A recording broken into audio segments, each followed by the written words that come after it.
quelque chose, Kraftwerk? Ah oui, non, pas allemand. Radioactivity. Ouais.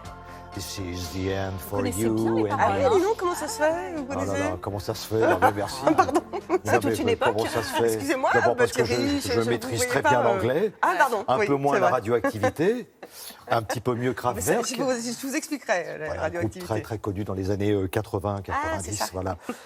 Tchernobyl est une ville touristique. Ça y est, c'est un décret qui vient de officiel. sortir. C'est plus ou moins surprenant quand même.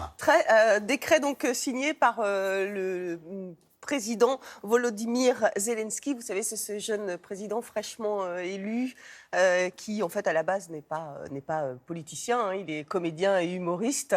Et en fait, il a gagné, évidemment, les élections grâce à sa popularité.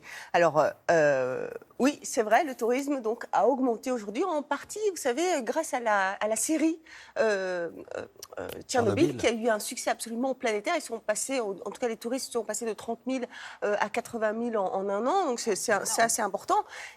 Donc, néanmoins, donc, c'est une décision qui est très surprenante. Le président Zelensky, qu'est-ce qu'il veut faire? En fait, il veut changer l'image de l'Ukraine. Il veut en fait transformer Tchernobyl et développer cet endroit en écotourisme. Eh bien oui, il veut mettre en place des mesures pour mieux évidemment encadrer tous ces touristes. Mais Tchernobyl, il faut juste rappeler une chose, c'est que ça reste une zone à risque.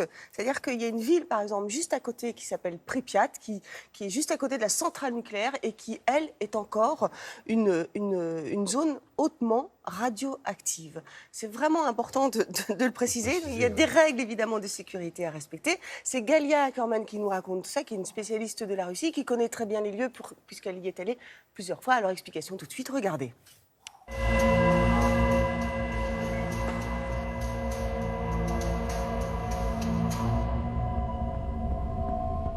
Tchernobyl est une zone touristique depuis plusieurs années et après la série américaine, on s'attend encore à une augmentation substantielle de ce nombre.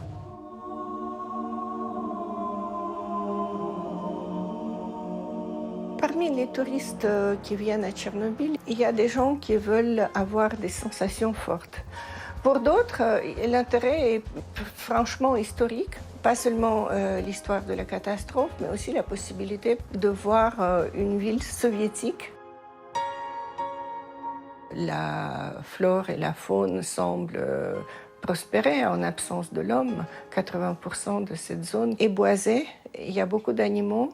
Ça a fait cette forte impression sur le président Zelensky. Mais les biologistes disent qu'en fait, pas mal de ces animaux souffrent d'anomalies génétiques.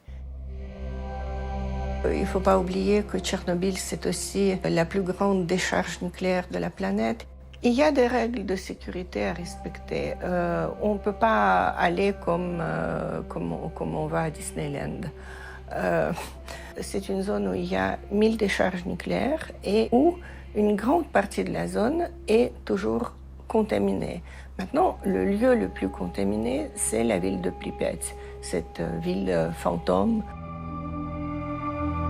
Pourquoi? Parce que la ville de Pripyat se trouve à 2 km seulement de la centrale et il y a eu des résidus du plutonium qui sont retombés sur cette ville. Et en fait, pour que ce plutonium disparaisse, il faut au total 240 000 ans. Et si on va à Pripyat, pendant la visite, on n'a pas le droit de manger, de boire et de fumer. Pourquoi? Pour ne pas ingérer ce qu'on appelle une particule chaude, une petite particule du plutonium. Parce que si vous l'ingérez, ça rentre dans votre poumon, ça s'y loge et ça vous irradie de l'intérieur. Si le président Zelensky veut redorer le blason de Tchernobyl et en tirer des revenus, la justice serait d'augmenter les pensions aux invalides de Tchernobyl, aux liquidateurs, s'occuper mieux des populations déplacées. Là, ça aurait un sens quelconque.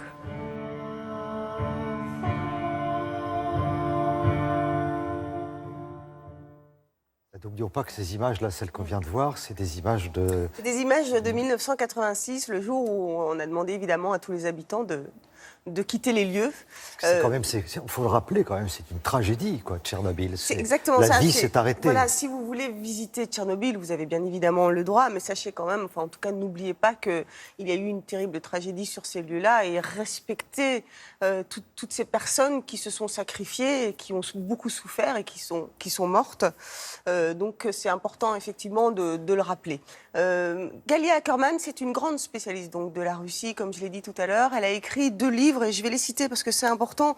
Traverser Tchernobyl, et là elle raconte vraiment justement le désastre et les conséquences de ce drame. Et puis son dernier livre, c'est Le Régiment Immortel, la guerre sacrée de Poutine, où là elle raconte la folie ultranationaliste. Ces 2 livres sont aux éditions Parallèles. Je dirais à lire absolument si vous vous intéressez à la Russie et à l'Ukraine, bien sûr. Merci beaucoup, Marie.